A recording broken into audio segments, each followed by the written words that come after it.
chào tất cả các khách hàng yêu quý của em nhá. Các bác ơi, các bác nhìn cái lá này các bác thấy nó có giống cây quả xoan đào không?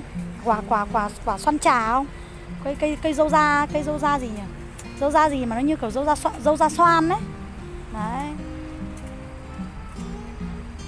Nhìn có giống không ạ? Rất giống đúng không ạ? Y hệt cái cây dâu da xoan. Mà ở những cái khu bệnh viện hay là khu công viên người ta đang trồng rất là nhiều ấy. Nhưng có một đặc điểm khác biệt là cây này không liên quan đến cây dâu da xoan đấy. Thứ hai nữa, đây là một cái dòng cây ghép được nhập khẩu từ nước ngoài về Việt Nam. Bây giờ không cần biết nó là nước nào, em cứ gọi là cây nhập khẩu là hàng nhập khẩu đi.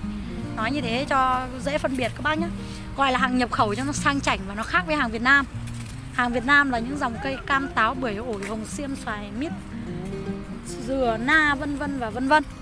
Còn dòng cây nhập khẩu là gì? Dòng cây nhập khẩu là được chuyển từ Thái Lan, Malaysia hay là Đài Loan hay là Trung Quốc vào Việt Nam.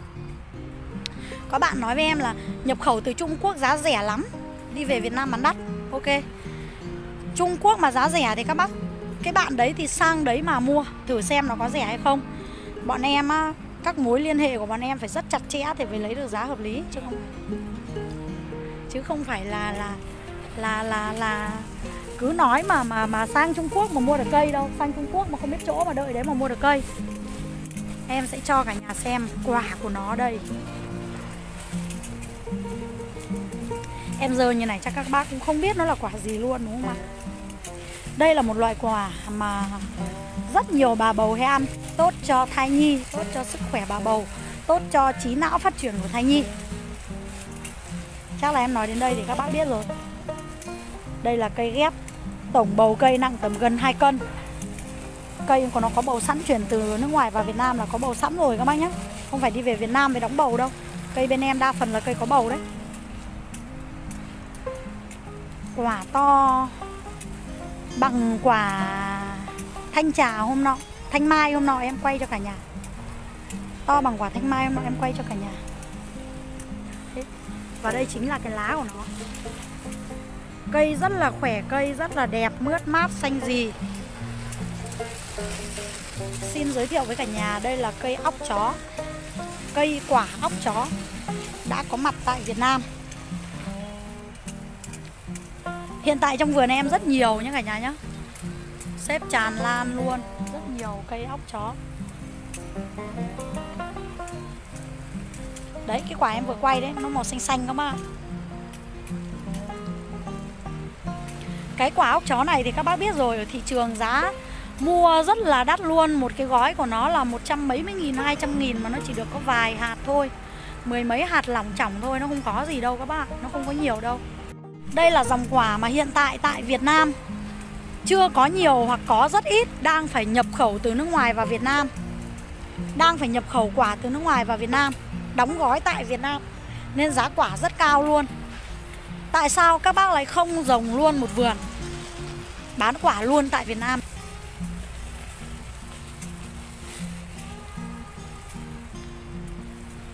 Các bác lưu ý cho em nhé. Cái cây óc chó này lá nó rất giống cái lá quả dâu da xoan ấy. Quả dâu da xoan mà ngày xưa cái thân nó cũng là thân nước thôi. Bọn em cứ đi học ấy, ở trên cái khu bệnh viện ấy, nó hay có những cái cây đấy, nó rất là mát. Cái thân nó gần như thân cây cóc, rất là mát, mà nó có chùm quả như quả xoan của mình ấy. Ăn nó chua, quả nó chín ăn nó hơi ngọt ngọt một tí. Quả xanh thì chua lòm luôn, chua lét luôn. Chín thì chuyển sang màu vàng cam cam. Đấy, bé đúng như quả xoan luôn. Đấy, cái lá cây này thì y hệt lá cây đấy, y chang lá cây đấy. Nhưng mà nó khác ở chỗ là nó là cây ghép các bác nhé. Đấy, công nhân đang tưới vườn nha cả nhà nhé. Bạn này, khách đến vườn mua cây, bạn này rất nhiệt tình và luôn chọn cây đẹp cho khách. Em có một chị khách ở Đà Lạt ra, đơn hàng 70 triệu. Chị vào vườn chị mừng lắm. Chị bảo là chị bị lừa trên mạng nhiều rồi, bây giờ kinh nghiệm có rồi, từ giây trở đi chị biết em rồi, chị không bị lừa nữa. Ít nhất là chị chưa nói về giá cả mà chị nói về cái thời gian chị dòng tốn rất nhiều thời gian công sức. Nhưng mà cái chị nhận được chính là sự lừa đảo của người ta. Người ta bán cho chị cái cây nho thân gỗ mà mở cái hộp ra không biết nó là cây gì. Nó không phải lá nho thân gỗ. Em nói thật với các bác là đến cả những cây gì nhỉ? Cây bánh kem kia kìa. Cây bánh kem các bác đi lên những cái sân bay khu Nội Bài ấy, cái khu sân bay Nội Bài của Hà Nội mình ấy, có một cái lá cây y hệt cây bánh kem. Bây giờ bọn nó đi nhặt ở đâu về ấy, nó mua ở đâu về cái cây y hệt như thế. Xong nó tách cái vỏ ra, xong nó quấn giấy bóng vào y hệt cây bánh kem. Xong nó bán 200.000 một cây. Bảo sao mà khách hàng của bên em gọi điện nhắn tin cho em kêu là ôi dồi ôi cô bán đắt thế, cây bánh kem tôi mua có 200.000 một cây mà mua 3 cây được tặng một cây. Em hỏi các bác chứ cây bánh kem mà 200.000 xong rồi mua 3 cây tặng một thì chúng nó bán nhà đi chứ chúng nó buôn bán cái gì. Nếu mà bán hàng chân chính thì không việc gì phải mua bao nhiêu tặng bao nhiêu. Bán hàng chân chính chỉ cần lãi một cây một vài nghìn, 5.000, 10.000 là được rồi. Cần gì phải tặng cho ai cái gì. Mình bán hàng đàng hoàng làm sao mà phải chương trình khuyến mại với lại tặng. Thế cho nên là tất cả các bác mua hàng trên mạng, điều đầu tiên em cũng đã chia sẻ trong video nào em cũng nhắc đi nhắc lại là các bác cố gắng khi mua hàng thì phải tìm hiểu thật kỹ nguồn gốc hàng. Chứ đừng để cho người ta bán hàng trục lợi, người ta lừa mình. Đấy là cái điều mà hoàn toàn không nên các bác nhé.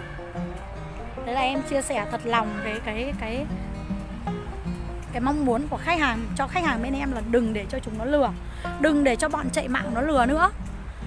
Những cái trang đấy nó chỉ lập lên trong một cái thời gian rất là ngắn thôi, 2 tháng, 3 tháng là nó đã xóa trang đi rồi.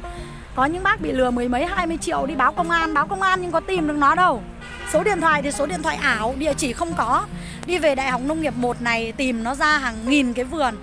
Nghìn cái vườn nhưng người ta bán hàng chân chính người ta phải có vườn nha các bác nhá. Còn cái bọn bán điêu nó lại không có vườn cơ. Bọn bán điêu nó lại gầu như nó không có vườn. Nó lại ác vậy. Các bác có đi tìm, có mà đi tìm đến hết đời cũng không tìm được. Thôi gọi là biếu chúng nó đi hoặc là cho chúng nó để chúng nó chữa bệnh đi cũng được. Đấy là chia sẻ của cá nhân em. Chứ còn bên em bán hàng ấy, thứ nhất là không tặng. Mua 100 cây thì em thêm 2 cây phần trăm. Chứ em không bao giờ bán 3 cây tặng 1, 2 cây tặng 1, 5 cây tặng 1. Không bao giờ có cái vấn đề đấy. Thứ hai nữa là bên em bán hàng chuyển tiền qua tài khoản. Thấy tinh tiền về cái, chiều lên đơn, đêm gửi hàng. Các bác có ở tận miền Bắc, miền Nam, miền Trung, miền Tây Nguyên, miền nào em cũng gửi được. Nhưng mà xe nó sẽ không vào tận nhà các bác thôi, nó chỉ đi ở trục đường chính.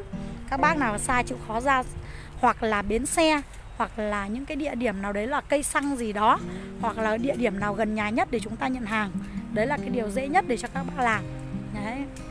Cái chia sẻ của em thì cũng thực ra chia sẻ như này không phải là mục đích là chia sẻ, không hẳn là để cho khách hàng mua cây của riêng em.